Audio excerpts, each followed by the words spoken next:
नमस्कार साथियों, RS360 के मंच पे आपका मित्र नवीन शर्मा फिर से आपका हार्दिक स्वागत करता है।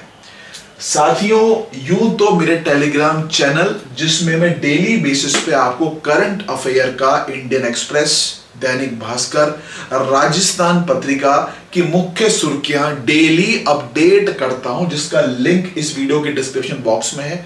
और साथ ही साथ मेरी जो ऐप RS360 नाम से मेरी ऐप है, वहां पे RSEO के लिए काम मैंने किया, कोर्स पे, टेस्ट सीरीज पे भी काम कर रहा हूं, बहुत से क्वेश्चंस पे काम कर रहा हूं। एक आपको आने वाले समय में EO RO के इतने क्वेश्चंस जो है मैंने फिल्टर आउट कर लिए हैं, जिसमें आपको फायदा पहुंचाने की मेरी कोशिश। खैर, तो ये 3 मुद्दों पे मैं आज चर्चा करूंगा। और सबसे ज्वलनशील मुद्दा, आरओ की सीट बढ़ेगी क्या? क्या पद बढ़ सकते हैं? क्या फॉर्म रीओपन होने की संभावना है या नहीं? इस पे बात करूंगा सबसे पहले। लेकिन इन सब मुद्दों पे चर्चा करने से पहले एक चीज आप लोगों को मैं, मेरे यूपीएससी का जो मैंने 2 बार मेंस क्वालिफाई किया, या जो भी मेरा अनुभव रहा, केंद्र सरकार में मैं काम करा, या जैसा भी मेरा जो अनुभव समय समय पर रहा, जो मैंने देखा, उस आधार पे इतना बोलना चाहूंगा आपसे कि हौसला बुलंद कर आगे बढ़, तुझे तेरा मुकाम मिल जाएगा। बढ़कर आगे तू पहल कर, तुझे तेरा काफिला मिल जाएगा। साथियों, जिनके हौसले बुलंद होते हैं उनकी आवाज को कोई दबा नहीं सकता, उनको आगे बढ़ने से कोई रोक नहीं सकता। तो चाहे वो एग्जाम EO RO का हो, चाहे एग्जाम RS का हो, फर्स्ट ग्रेड का हो, SI की भर्ती हो, कुछ हमारे साथी यूपीएससी के दीवाने हैं, यूपीएससी का एग्जाम हो, वहां पर भी लोगों ने सफलता का परचम लहराया है। तो बिल्कुल मोटिवेटेड रहें। आने वाला समय, एग्जाम जो भी है, जिसमें भी आप फाइट कर रहे हैं, अपने आप, मोटिवेशन किसी के कहने से नहीं आएगा, आपको सेल्फ मोटिवेट होना है। खैर, तो आरओ की सीट बढ़ेगी क्या? क्या फॉर्म रीओपन होने की गुंजाइश है?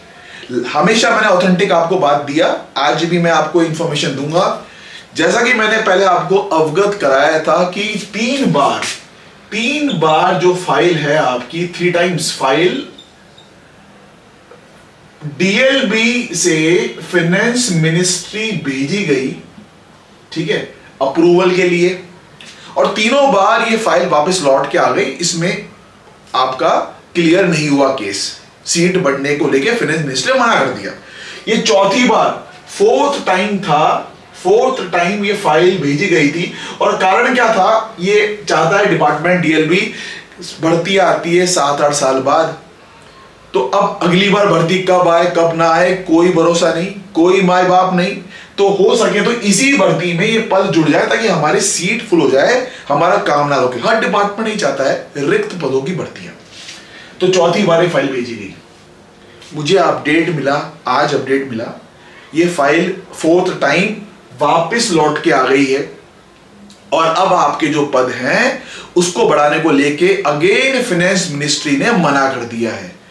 तो आज की तारीख में वही स्टेटस है कि वित्त मंत्रालय ने चौथी बार फाइल लौट के आई है और आरओ की सीट को बढ़ाने को लेके मना कर दिया गया है। 38 पदों पे 38 पोस्ट को बढ़ाने की बात थी, लेकिन चूंकि प्रोसेस, गाड़ी काफी आगे बढ़ चुकी है, एग्जाम नजदीक है, जो भी फाइनेंस मिनिस्ट्री को उचित लगा उसने अप्रूवल नहीं दिया। तो अब ये अप्रूवल आज की तारीख में तो नहीं मिला है, वापिस फाइल पहुंचा देगी DLB। 38 पद अब नहीं बढ़ रहे।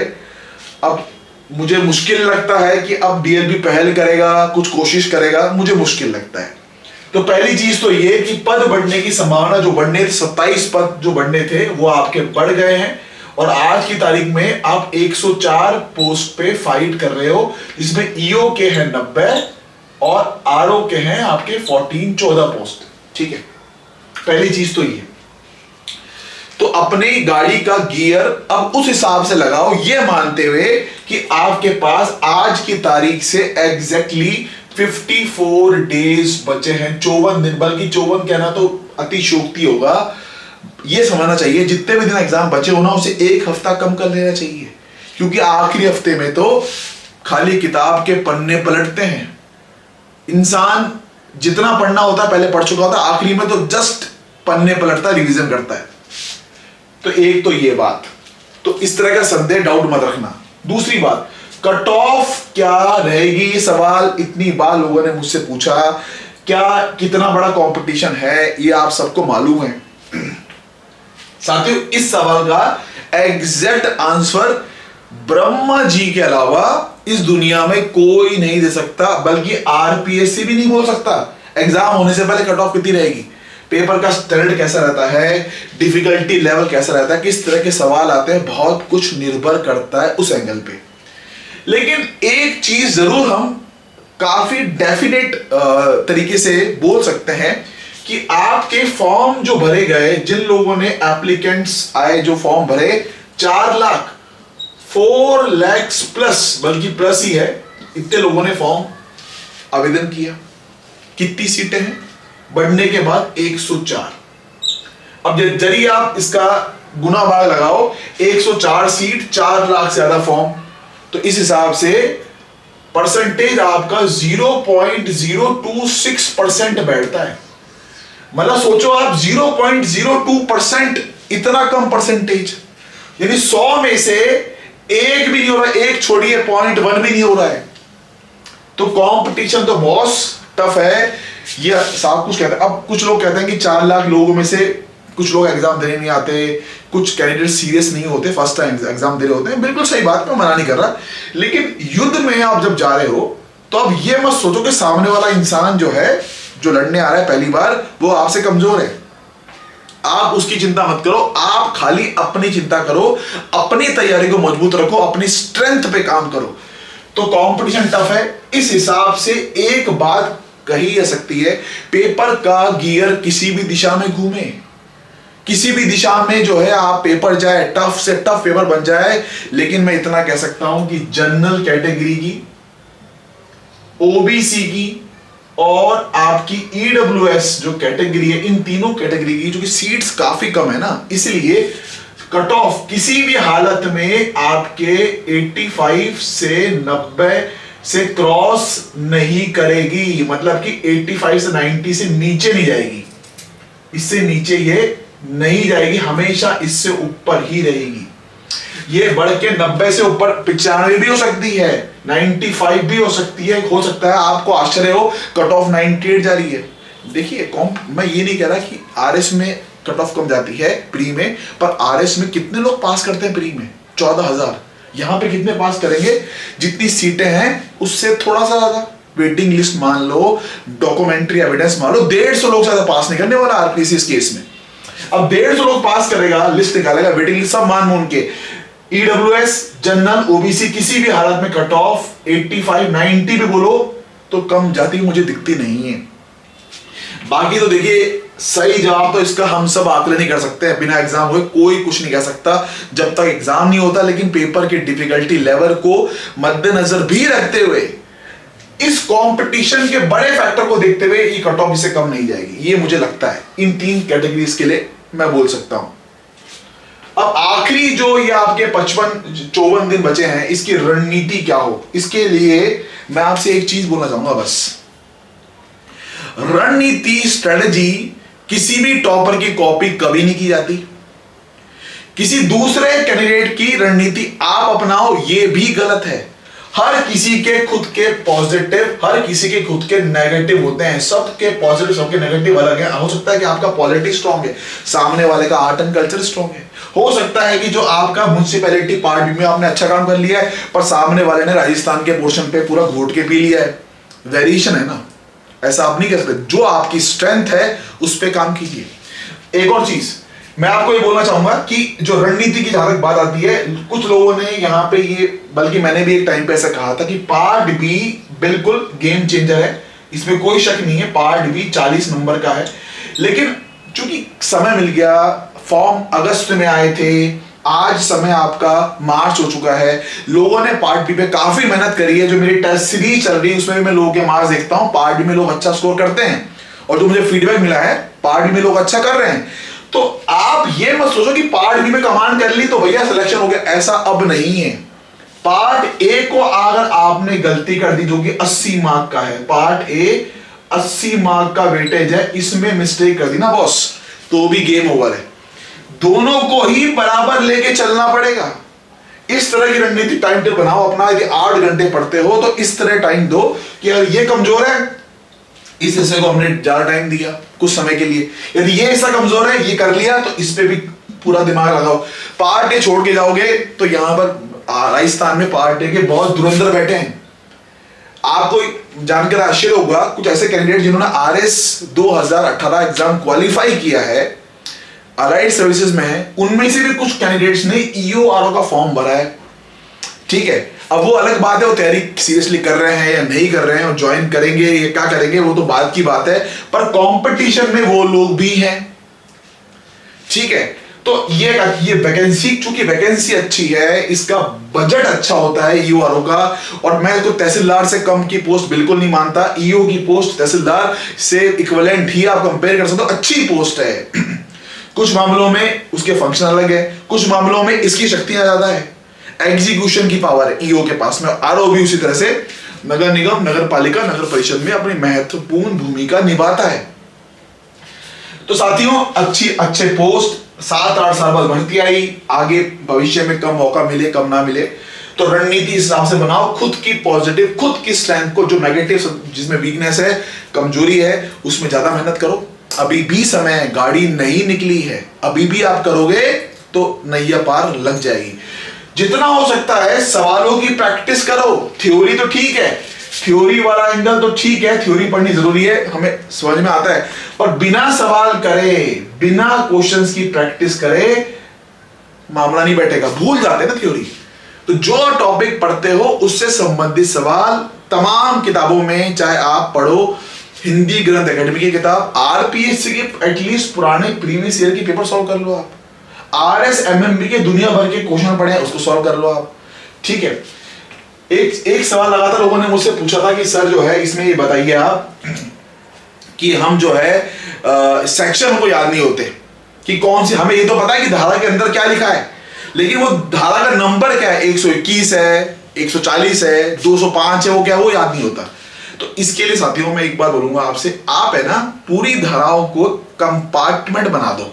जैसे हम देखेंगे जो टैक्स के प्रोविजन है, जिसमें आप देखोगे बाध्यकारी कर वो 102 धारा में आता है, अन्य कर आपके 103 में। तो शुरू के जो 100 के ऊपर के जो धाराएं हैं वो टैक्सेस की बात कर रहा है, कर की बात कर रहा है, बाध्यकारी कर, अन्य अन्य प्रकार के कर। तो आपने बना दिया, रट लिया भाई 100 के वाला जो है आंकड़ा ये टैक्स को छूता है, टैक्स की बात करता है। तो पहले तो ये काम करो मोटा मोटा कि भैया ये 100 के ऊपर वाला टैक्स की बात करता है। ठीक है, उसके बाद देखोगे 194 जो बहुत बड़ा सही धारा 194 है, जिसमें वो बिल्डिंग भवन निर्माण के इरेक्शन की बात की गई है। तो वहां पे जो भवन निर्माण से संबंधित धाराएं हैं उसका कंपार्टमेंट बना दिया आपने इस नंबर पे, या कंपार्टमेंट जो है हमारा ये होता है भवन निर्माण के लिए। उसके बाद आप देखोगे जो म्युनिसिपैलिटी पावर और ऑफेंसेस, म्युनिसिपैलिटी की जो शक्तियां और अपराध वाला चैप्टर, बड़ा चैप्टर है काफी, वो 200 के ऊपर चालू होती धाराएं उसकी। तो पहले कंपार्टमेंट तो बनाओ, उस कंपार्टमेंट को बना दोगे तो एक दिमाग में छोटी सी पिक्चर क्लियर होगी। अच्छा यार 100 के ऊपर टैक्स की बात होती है, 190 194 पढ़ा है, वो बात जो हो रही है आपकी वो भवन निर्माण की हो रही है। पहले ये चीज, जब ये काम हो जाएगा दुरुस्त, उसके बाद हम फिनिशिंग करेंगे अंदर की कि अच्छा 191 में क्या है, 192 में क्या है। तो पहला काम आप बनाओ कंपार्टमेंट। ये ट्रेन के डब्बे होते हैं ना कि एक बोगी से 72 नंबर तक क्या है, 72 से फिर आपका 144 तक क्या है, ऐसे लिख लिख कर बनाओ। अगर ऐसे याद नहीं होता तो लिखो उसको, मोबाइल में अपनी खुद की आवाज रिकॉर्ड कर लो, किसी और की नहीं, तो खुद की आवाज रिकॉर्ड कर लो मोबाइल में। जब भी कुछ काम कर रहे हो, फ्री हो, उसको सुनो, आपके दिमाग में बैठ जाएगा। और होता क्या है कि अभी हमने खुद की आवाज रिकॉर्ड की होती है ना, और हम उसको बार बार दोहरा रहे हैं, एग्जाम में स्ट्राइक करता है। खैर ये रणनीति इस प्रकार की होनी चाहिए कि जिससे आपको सहूलियत हो, प्लस आपकी वीकनेस, टॉपर हो यूपीएससी का, चाहे आरपीएससी का, चाहे किसी भी एग्जाम का, उसकी रणनीति उसके लिए सही है। पर ये कहना कि उसकी रणनीति से मैं काम करूंगा मैं भी टॉप करूंगा, उसकी रणनीति से मैं काम करूंगा तो मैं सेलेक्ट होऊंगा, ये कहना गलत है। उसकी हो सकता है उसकी वीकनेस, उसकी स्ट्रेंथ अलग तो एरियाज में हो, आपकी वीकनेस आपकी स्ट्रेंथ अलग एरियाज में है, उसके अकॉर्डिंग काम करना है। तो चार्ट बनाओ, पेपर पे लिखो आपके पॉजिटिव सब्जेक्ट्स क्या हैं, वीकनेस कौन से एरिया में है, और जो वीकनेस है उसमें ज्यादा टाइम अलॉट करो, जहां पॉजिटिव है वहां पे कम टाइम अलॉट करो। ऐसे करने से क्वेश्चंस की प्रैक्टिस नहीं करोगे, खाली थ्योरी पढ़ते रहोगे, एग्जाम में गलतियां होगी। जितना ज्यादा सवालों की प्रैक्टिस होती है ना, हमको दिमाग में याद रहता है। एक और चीज, सवाल जो हम प्रैक्टिस करते हैं उसमें गलती करते हैं, वो गलती आपको याद रहेगी उस एग्जाम में। अच्छा मैंने उस वाला अटेम्प्ट करा था, उसमें मैंने गलती से ये सी ऑप्शन मार्क करा था जबकि बी होना चाहिए था। वो चीज बहुत स्ट्राइक करती है ऑब्जेक्टिव पेपर में, वस्तुनिष्ठ परीक्षा में। खैर, तो कुल मिला के ये बात है, और किसी भी तरह से डीमोटिवेट बिल्कुल नहीं होना है, हौसला बना के रखना है। आप ईमानदारी से अपना 101% दीजिए। मैं आपको इंश्योर करता हूं कि जिस दिन आप आएंगे आपके चेहरे जो है ना खिले होंगे। और टारगेट ये करो 90-100 नहीं, ये सब बकवास है कि कट ऑफ 90-100 अभी कोई कुछ कह नहीं सकता। आप तो मान के चलो कि 120 सवाल आने हैं, मुझे एक सीट चाहिए, मुझे 120 के 120 अटेम्प्ट करके आने। वो अलग बात है, इतने अटेम्प्ट नहीं होते, गलतियां भी होती है, वो सब बात जायज है आपकी, लेकिन सोच के चलो कम से कम।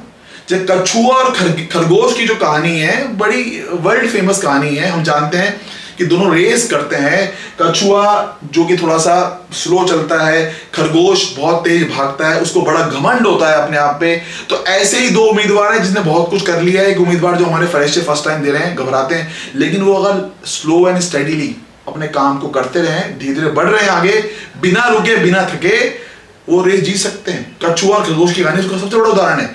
लेकिन इसी का मैंने कल परसों कुछ मैं देख रहा था, और किसी ने बहुत अच्छा उसमें उस वीडियो में बताया था, मैंने किसी का सुन रहा था, उन्होंने स्टोरी का पार्ट 2 बताया। स्टोरी के पार्ट 2 में क्या था कि पार्ट 1 में तो हमको सबको पता है कि खरगोश और कछुआ की कहानी है। आपका जो है कछुआ जो है वो रेस जीत गया, और उसका कंक्लूजन ये था, slow and study wins the race. Part 2 में क्या है, अब खरगोश जीत गया, जो अपने घमंड में था कि मुझे इतना आता है और मैं सो गया, अब नहीं, अब उसने अपनी स्ट्रेंथ पे काम किया और बिल्कुल बिना थके बिना रुके चलता रहा, तो बहुत आसानी से अंतर से वो आपका खरगोश जीत गया। फिर इसी का पार्ट 3, इसी स्टोरी का जो पार्ट 3 है, वो भी उन्होंने काफी अच्छा बताया। किसी का वीडियो में कल देख रहा था, उन्होंने उस पार्ट 3 में ये बताया कि रास्ता चेंज किया तीसरी बार रेस में। अब रास्ता जो है आपका नॉर्मल मिट्टी से ना होके उसमें नदी भी आ रही है बीच में। अब रेस हुई, उसमें आपका कछुआ जीत गया। तो इससे क्या हमें मिलती है सीख। अब देखो, अब वो रास्ता बदला ना, अब बीच में नदी आ गई, अब नदी पे तो कछुआ तैर के आसानी से पार कर लेगा, लेकिन खरगोश नदी में नहीं तैर सकता। तो सबकी स्ट्रेंथ अलग है। आपकी स्ट्रेंथ पॉलिटी है तो उसकी strength Rajasthan art and culture है, आपकी स्ट्रेंथ करंट अफेयर है तो सामने वाले की स्ट्रेंथ राजस्थान की हिस्ट्री है। अब आप बोलोगे नहीं, मैं तो जो है उसकी स्ट्रेंथ के अकॉर्डिंग काम करूंगा, उसकी स्ट्रेटजी उसने बनाई है, वो टॉप करा है, मैं भी वैसे बनाऊंगा। तो ये तीसरा पार्ट कछुआ खरगोश की कहानी का, कि नदी आ गई सामने, अब क्रॉस करना है, खरगोश उसको पार नहीं कर पाया, चाहे कितना भी तेज भागता हो, क्योंकि उसकी वो स्ट्रेंथ नहीं है। तो ये थोड़ा सा आपको अपनी वीकनेस पे काम करो, लिखो कागज में, और उसके अकॉर्डिंग प्रॉपर टाइम टेबल बना के 8 घंटा 9 घंटा जितना पढ़ते हैं मैनेज कीजिए। ये मैंने आपको इंश्योर कर दिया। आरओ की सीट बढ़ने की फाइल चौथी बार वापस आ गई है। पद बढ़ने की गुंजाइश आज की तारीख में ना के बराबर है।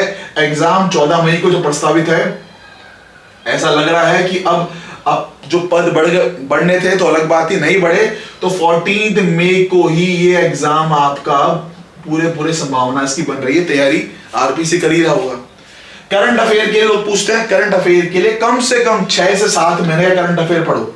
6 to 7 मंथ का करंट अफेयर कम से कम होना चाहिए। मूमल पढ़ लो, आप सुजस मैगजीन पढ़ो, अंतरराष्ट्रीय टेक्नोलॉजी है, अंतरराष्ट्रीय प्लस राष्ट्रीय महत्व के मुद्दों के लिए, और मूमल मैगजीन राजस्थान की मुद्दों कवर करता है। लेकिन सुजस का जो डेली बुलेटिन है वो बहुत जरूरी है सरकार की स्कीम्स को कवर करने के लिए। तो खैर बिना समय जाया करे, लगे रहो अपनी उस पे, हौसले को बुलंद रखो, और डरना बिल्कुल मना है, डरना जरूरी है। ये जो लोग कहते हैं एकदम गलत। बिना डरे अपना 100% आउटपुट विद मेहनत, हार्ड वर्क, डेडिकेशन और स्मार्ट तरीके से डेफिनेटली आपके चेहरा मुस्कुरा रहा होगा 14 मई की शाम को। मेरी तरफ से शुभकामनाएं आपको। और मैं अभी कुछ क्वेश्चंस पे काम कर रहा हूं, 100-150 क्वेश्चन मैंने बना लिए हैं। ये लगातार एक अपने ऐप पे अपलोड करूंगा, टेस्ट सीरीज में भी पार्ट बी के लिए जितनी पॉसिबिलिटी हो सकती है मैं खुद इन्वॉल्व हूं, और जितना मुझे ऑथेंटिक सोर्सेज से इंफॉर्मेशन मिलती है मैं आपको साझा करता रहूंगा। थैंक यू वेरी मच, आप सबका दिन बहुत शुभ रहे।